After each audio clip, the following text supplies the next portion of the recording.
सार वचन राधा स्वामी वार्तिक भाग दूसरा वचन 263। इस युग में के सिवाय सदगुरु और शब्द भक्ति के दूसरा मार्ग और उपाय संतों ने वर्णन नहीं किया, और वेद और पुराण में भी कलयुग के वास्ते यही जतन रखा है, यानी गुरु और नाम की उपासना से जीव का कार्य होगा। इसमें प्रमाण बहुत से हैं। मूर्ति पूजा, तीर्थ, व्रत, जप, तप, होम, यज्ञ, आचार और जाति वर्ण के कर्म और क्रिया योग यानी हठ योग और अष्टांग योग, यह सब पिछले युगों के धर्म हैं। इस युग में न तो यह विधि पूर्वक किसी से बन सकते हैं और न इनसे वह फल जिसमें जीव का कल्याण होवे मिल सकता है। इस वास्ते इनका बिल्कुल निषेध है। जो जीव के मन की हट से इन कर्मों को करते हैं, उनकी हालत गौर करके देख लो कि पहले तो उनसे यह कर्म जैसे कि चाहिए बनते ही नहीं हैं, और जो कुछ ऊपरी अंग उनके करते नजर आते हैं, सो उस करनी से और अहंकार पैदा होता है, और बजाय अंतःकरण की शुद्धि के इस करनी से और पाप और मलिनता बढ़ती है। इस वास्ते मुनासिब है कि जीव धोखे में न पचे और इन कर्मों में अपने तन, मन और धन को वृथा खर्च न करें। और जो लोग के इन कर्मों का उपदेश करते हैं, गौर करके देखो कि वे या तो रोजगारी हैं या अहंकारी, और अपनी जीविका या मान बढ़ाई के निमित्त उपदेश करते हैं। जीव के कार्य का उनको बिल्कुल ख्याल नहीं है। इस वास्ते उनका कहना नहीं मानना चाहिए। इसमें भी संतों के बहुत प्रमाण हैं, जिनसे साफ जाहिर है कि कलयुग में इन कामों के वास्ते बिल्कुल हुक्म नहीं है, और जो कि हुक्म नहीं मानते वह या तो संसारी या रोजगारी या अहंकारी हैं, सो उनके वास्ते यह उपदेश भी नहीं है। समझदार और परमार्थी जीव को जरा से गौर करने से मालूम होगा कि हकीकत में यह वचन संत और महात्माओं का, जो कि पिछले कर्म और धर्म के खंडन में है, सच्चा है या नहीं। यानी मूर्ति पूजा का मतलब मन और चित्त के एकाग्र करने का था, सो अब एक खेल हो गया। और कोई भी मूर्ति का दर्शन घंटे 2 घंटे बैठकर प्रेम प्रतीत से नहीं करता, तो वह फल जो कि पिछले महात्माओं ने इस काम में रखा था, कैसे प्राप्त होगा। बरखिलाफ उसके और मन और चित्त की वृत्तियां फैली और तमाशे में लग गईं, तो बजाय फायदे के और नुकसान हुआ। इसी तरह तीर्थों में पहले संत महात्मा रहते थे, और जो वहां जाते थे वह उनका दर्शन और सत्संग करके अंतःकरण की शुद्धि हासिल करते थे। अब बजाय उसके गंगा, जमुना अथवा जल में स्नान करके बाकी वक्त बाजारों की सैर और सौगात के खरीद फरोख्त में जाता है, या भंडारे वगैरह के सरंजाम में और खाने पीने में खर्च होता है, और शोरगुल भीड़ भाड़ में सत्संग और अंतर्वृत्ति अच्छी तरह नहीं हो सकती। इस वास्ते तीर्थ का भी फल उल्टा हो गया, और तीर्थ, मेले और तमाशे हो गए। इसी तरह जब तब भी सिर्फ टेक बांध करके या लोग दिखाई के लिए किए जाते हैं, और मन के रोकने का उस करतूत में जरा ख्याल नहीं किया जाता, इसलिए उसमें भी बजाय फायदे के और नुकसान होता है। क्योंकि वर्षों जब करके गुजर जाते हैं, और जो हाल देखा जावे तो सिवाय इसके कि संसार की वासना और ज्यादा हुई, कोई परमार्थी अंग की तरक्की नजर नहीं आती। और जो जीव के प्रेमी और भोले हैं, वह भी रोजगारी और संसारियों के संग में अपना प्रेम खो बैठते हैं, और मुफ्त अपना वक्त इन निष्फल कर्मों में खोते हैं। और क्रिया योग और अष्टांग योग का यह समय नहीं है। न तो शरीर में वह ताकत है कि जीव काष्ठा की बर्दाश्त कर सके और न वह करतूत पूरी उतरे, क्योंकि उसके संयम बिल्कुल नहीं बन पड़ते हैं। इस वास्ते उसका भी फल उल्टा हो गया। इसी तरह व्रत वगैरह त्योहार हो गए, क्योंकि उस रोज विशेषकर स्वाद के पदार्थ खाने में आते हैं और ज्यादातर आलस और निद्रा पैदा करते हैं। भजन बंदगी का कुछ जिक्र भी नहीं होता है और अहंकार इन कर्मों का निहायत बढ़ता है, जो कि कुल पापों का मूल पाप है। इसी तरह और सब कर्मों का हाल भी देख लो और मन में विचार कर समझ लो कि अब इस वक्त में इन कर्मों के करने से परमार्थ का फल कुछ भी नहीं मिलता है, बल्कि मन और चित्त को ज्यादा मैला और अहंकारी करते हैं। और बाजे जीव ज्ञान की पोथियां, जिनको वेदांत शास्त्र का अंग बताते हैं, पढ़ते हैं और पढ़कर उनका मनन करके अपने तई ज्ञानी और ब्रह्म स्वरूप मानते हैं। इन सब में बड़ा विकार का मार्ग इस वक्त में प्रकट हुआ है। पहले तो यह कि जो ज्ञान आजकल फैल रहा है वह वेदांत मत के मुआफिक नहीं है। वेदांत मत जब सही होवे कि उसके सर्व अंग पूरे होवे, यानी पहले कर्म और उपासना करके 4 साधन हासिल करे, तब ज्ञान का अधिकारी होवे। सो देखने में आता है कि ज्ञान के ग्रंथ जो अब जारी हुए हैं उनमें कर्म और उपासना का कुछ जिक्र भी नहीं है और न आजकल के ज्ञानी कुछ कर्म और उपासना करते हैं। फिर उनको ज्ञान किस तरह और कहां से हासिल हो सकता है? उनका वचन है कि ज्ञान के ग्रंथ पढ़ना और उनका विचार और मनन करना यही कर्म और उपासना है। तो क्या व्यास और वशिष्ठ और पिछले ज्ञानी जो कि योग करके ज्ञान के पद को प्राप्त हुए नादान थे कि नाहक उन्होंने अपना वक्त खराब किया और मेहनतें उठाई?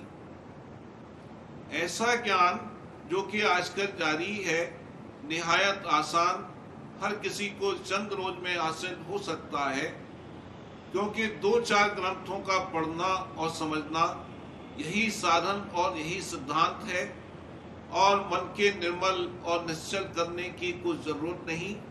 फिर ज्ञानी और अज्ञानी में क्या भेद हुआ? सिर्फ इतना कि वह ज्ञान की बातें जबान से कहता है पर बर्ताव में दोनों बराबर हैं। तो बातों से जीव का उद्धार नहीं हो सकता है, क्योंकि जबान के कहने से जड़ चेतन की गांठ जो कि हमेशा से योग करके खुलती रही है हरगिज नहीं खुलेगी। और जो अपने मन में खूब विचार कर देखा जावे तो साफ मालूम होगा कि इस मत से कभी जीव का कल्याण नहीं हो सकता है और न मन और इंद्रिय बस हो सकती हैं। और जबकि पिछले युगों के कर्म अब बन नहीं सकते हैं और अष्टांग योग भी नहीं हो सकता है, तो ज्ञान जो इन कर्मों का फल था कैसे प्राप्त होगा? इससे जाहिर है कि जो कुछ आजकल के ज्ञानी कह रहे हैं और मान रहे हैं यह वाचक ज्ञान है। जैसे कि कोई भूखा मिठाई का जिक्र करे और नाम उनके तफसीलवार लेवे, पर इस जिक्र करने से न स्वाद जबान को हासिल होगा और न पेट भरेगा। इस वास्ते संतों ने इस ज्ञान मत का कलयुग के वास्ते बिल्कुल निषेध किया है और जीव की मुक्ति और उद्धार सद्गुरु और शब्द भक्ति से मुकर्रर रखा है। और अहंकारी और विद्यावान और रोजगारी इस पर तर्क करेंगे और इसको सुनकर नाराज होंगे, और जो जीव सच्चे परमार्थी हैं इस वचन को गौर करके समझेंगे और मानेंगे।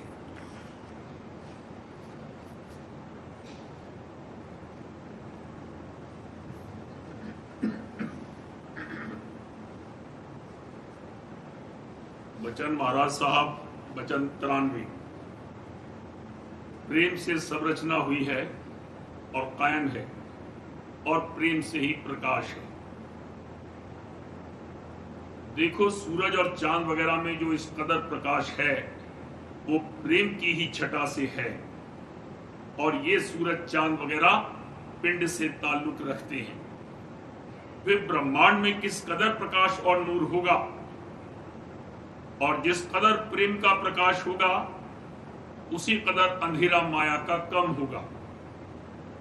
इस सूरज और चांद के करीब किस कदर लतीफ माया है, फिर ब्रह्मांड में बहुत ही ज्यादा लतीफ माया होगी।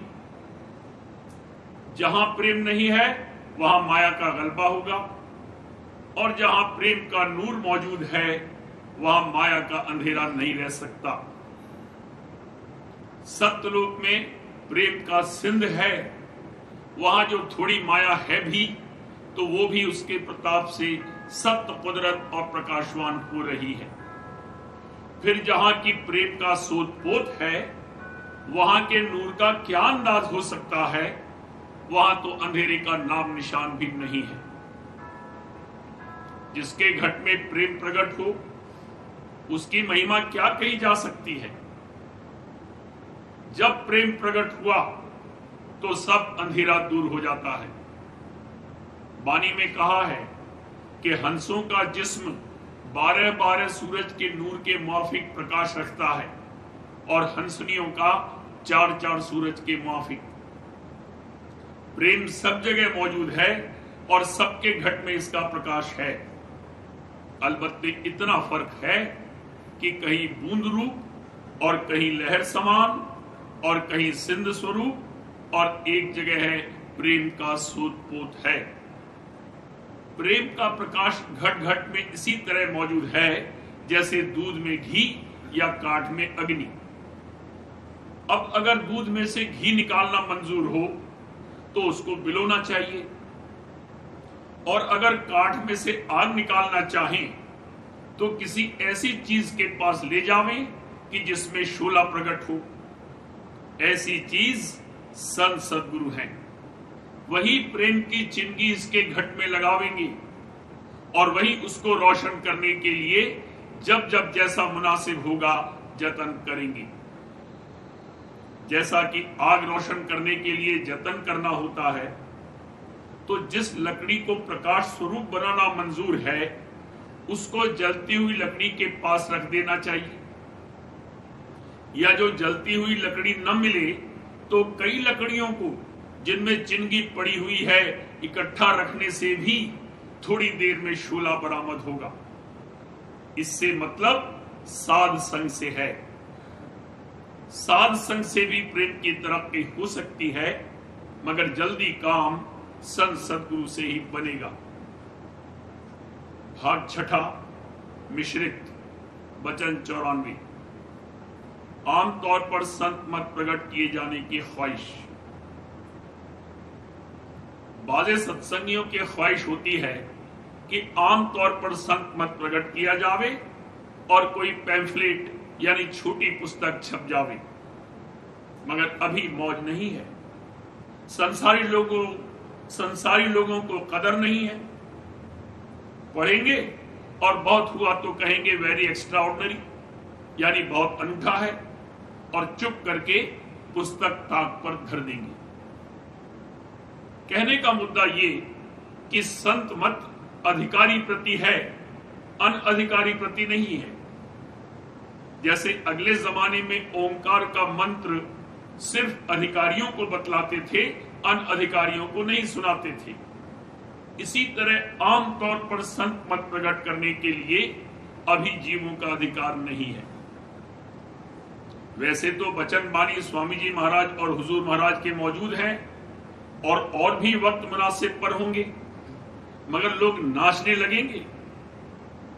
जितनी उनकी साइंस यानी इल्म की थ्योरीज यानी ख्यालात हैं, सब रेड़ हो जाएंगी। विलायत के लोग संत मत के अभी लायक नहीं हैं।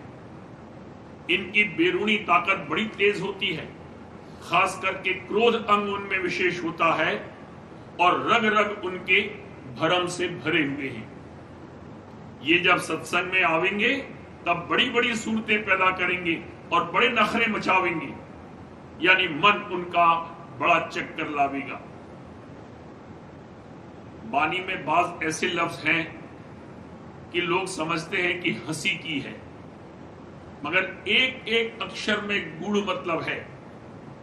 मसलन, गुरु का मैं दामन पकड़ा, छोड़ू नहीं अब तो जकड़ा। इस शब्द में जो कहा है, अब कटा क्रोध का लकड़ा और मरा लोभ का बकरा, मैं मारा मन का मकड़ा।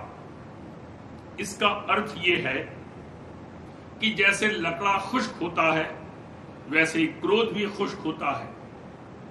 तो क्रोध को जीतना गोया खुश्क लकड़ी को काटना है। लोभ से यह मतलब है कि दुनिया के सामान में तवज्जो करना। जैसे बकरा पत्ते को खाता है, कहीं इधर झक मारा कहीं उधर झक मारा, वैसे ही संसार के जीव भी दुनिया के पदार्थों के पीछे मर रहे हैं और झुर रहे हैं। तो पत्तों को न खाना, यानी दुनिया के सामान के पीछे न पड़ना, लोभ का बकरा मारना है। और मन का मकड़ा, जैसे मकड़ा जाल बिछाता है वैसे ही मन भी जाल बिछाता है। इसको मोड़ना, ये मन का मकड़ा मारना है। प्रेम वाणी के लफ्ज मुश्किल नहीं है, मगर उनमें भी गुप्त भेद है। विद्या बुद्धि वाले अनुभवी बातों को क्या समझ सकते हैं, और यहां बुद्धि चतुराई का काम नहीं है, यहां तो प्रेम का खेल है। बुद्धि बल से वह करते तोल, कभी न पावे डावा डोल। यह मार्ग है प्रेम भक्ति का, चलना चढ़ना सुरत शब्द का।